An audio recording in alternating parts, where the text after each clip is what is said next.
রাজ্যের মতো দিল্লিতেও এখন তৃণমূল দুভাগ। ইতিমধ্যে লোকসভায় তৃণমূলের প্রতীকে জয়ী ২৮ জনের মধ্যে ২০ জনই মিশে গেছেন এনসিপিআইতে। এবার কি দিল্লির বুকে তৈরি হচ্ছে নতুন কোনো সমীকরণ? জল্পনা উস্কে দিয়েছে দুটো ছবি। এনসিপিআই এর দেওয়া এই ছবি ঘিরেই প্রশ্ন উঠছে, লোকসভায় কালীঘাট তৃণমূলের ঘর কি আরো খালি হতে পারে? হ্যাঁ, এরকম তো রাজনীতিতে হয়, এটা ডাবল ট্র্যাক। আমি জন্মে বিজেপি বা এনসিপিআই তে যাব না।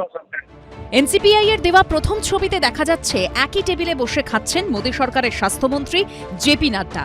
তার ঠিক পাশেই বসে রয়েছেন কালীঘাট তৃণমূলের দুই সাংসদ সৌগত রায় এবং শত্রুঘ্ন সিনহা।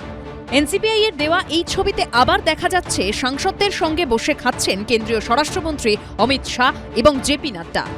আর টেবিলে হাত দিয়ে ঝুঁকে দাঁড়িয়ে রয়েছেন কালীঘাট তৃণমূলের সাংসদ সৌগত রায়।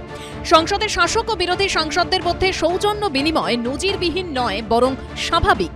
কিন্তু পশ্চিমবঙ্গের রাজনীতিতে আসা যাওয়া, শিবির বদল, দল বদল যেভাবে লেগেই থাকে, তাতে সবকিছু ঘিরেই জল্পনা তৈরি হয়। সুযোগ পেয়ে এ নিয়ে প্রশ্ন তুলে খোঁচা দিয়েছে বিদ্রোহী তৃণমূল সাংসদদের এনসিপিআই। আপনাদেরকে গদ্দার বলছেন, নিজে আলোচনা করছেন। হ্যাঁ, এরকম তো রাজনীতিতে হয়, এটা ডাবল ট্র্যাক বলে। একাধিকবার ওনাদের মধ্যে হয়তো কোনো আলোচনা হচ্ছে, হয়তো ওনারা কোনো পরিকল্পনা করছেন। একটা জায়গায় দেখলাম যে প্রাক্তন সভাপতি এবং বর্তমান মন্ত্রী শ্রদ্ধেয় জেপি নাড্ডার সঙ্গে, আর একটা জায়গায় সেখানে দেখলাম যে আমাদের স্বরাষ্ট্রমন্ত্রী অমিত শাহজিও রয়েছেন। তো ওনার সঙ্গে হয়তো কোনো আলোচনা চলছে। কল্পনা জল্পনা ইত্যাদি তো চলতেই থাকে।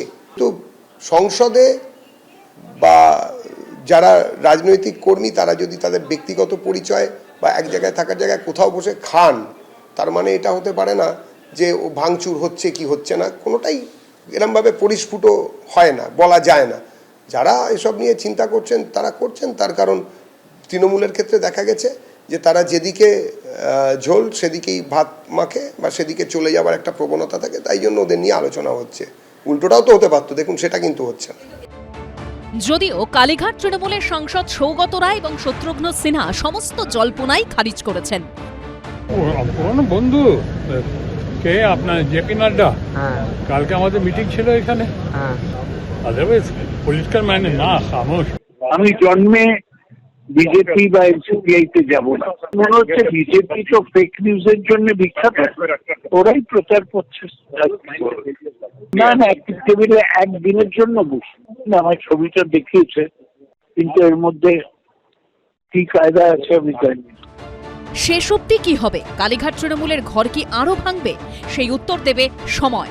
বিজেন্দ্র সিংহ, কৃষ্ণেন্দু অধিকারী ও ঝিলম করঞ্জাইয়ের রিপোর্ট, এবিপি আনন্দ। এবিপি আনন্দ, এগিয়ে থাকে, এগিয়ে রাখে।